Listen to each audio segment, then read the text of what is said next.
Wenceslas a réussi à décrocher le baccalauréat session 2022. Mais pour lui, le plus important reste déjà l'après-bac. Il pense au choix d'une filière. J'aimerais faire l'architecture sur le campus là-bas, s'il y a une filière pour ça. Et peut-être avoir une vie dedans. Parce que depuis le début, c'est un métier que j'aime bien. J'apprécie bien les architectes, leur travail et tout. Donc j'ai voulu faire l'architecture. L'orientation universitaire, une condition sine qua non pour Wenceslas, mais aussi pour Cécile. Et l'après-bac, je pense faire l'agronomie. Ça a été toujours ma passion dès toute petite. À force d'aller au village, à voir ce que mes grands-pères, mes cousins font, genre, j'aime ça en fait. Que la terre, c'est bon. Même si pour d'autres, il faut encore réfléchir à ce qui leur plaît et ce qu'ils ont plus envie d'approfondir, comme connaissance ou formation. Je me disais que j'allais faire la haute couture comme formation au campus, peut-être faire hôtellerie, restauration. Mais il y a beaucoup de choses qui me plaisent, mais je n'ai pas encore choisi ce que je vais faire au campus. Pour l'instant, maintenant, je suis un peu indécis sur mon choix. Je ne suis pas encore précis. Mais avec le temps et les conseils des parents, je sais que tout ira et puis je saurai faire le bon choix.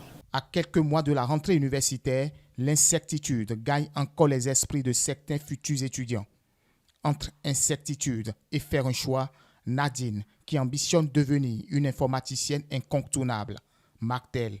Je ne sais pas si c'est garanti, mais toutefois d'essayer et de voir. Essayer, même si l'horizon n'est toujours pas certain, mais une question, comment choisir sa filière après le baccalauréat? Autrement, comment s'orienter juste après l'obtention de son diplôme universitaire? Nous devons orienter les enfants sur plusieurs plans. Il faut d'abord étudier la compétence de cet enfant-là. Lorsqu'il a eu le bac, en quoi il est compétent, plus compétent. Il est bien en maths, il est bien en matière scientifique. Ça fait première chose. Pour accéder à une école telle que la médecine, par exemple, quels sont les critères? On doit connaître ces critères-là. Par rapport aux résultats que mon enfant a amenés, est-ce qu'il lui sera facile d'accéder à une telle école? Non. Malgré qu'il est bon en maths, et oui, en physique, le niveau n'a pas atteint un seuil pour qu'il puisse aller dans cette école-là. Qu'est-ce qu'il faut faire pour mon enfant? Qu'est-ce qui lui convient? Il faut que les parents cessent de dire « Moi, je veux que mon enfant devienne pilote. Par rapport à ça, mon enfant doit rester en terminale D. » alors qu'il n'a pas les compétences pour faire la terminale D.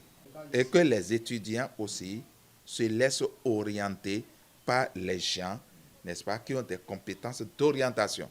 Il existe de multiples possibilités d'orientation après le bac. Seulement, les préférences et les convictions de chacun sont des critères non négligeables en ce qui concerne l'orientation post-bac.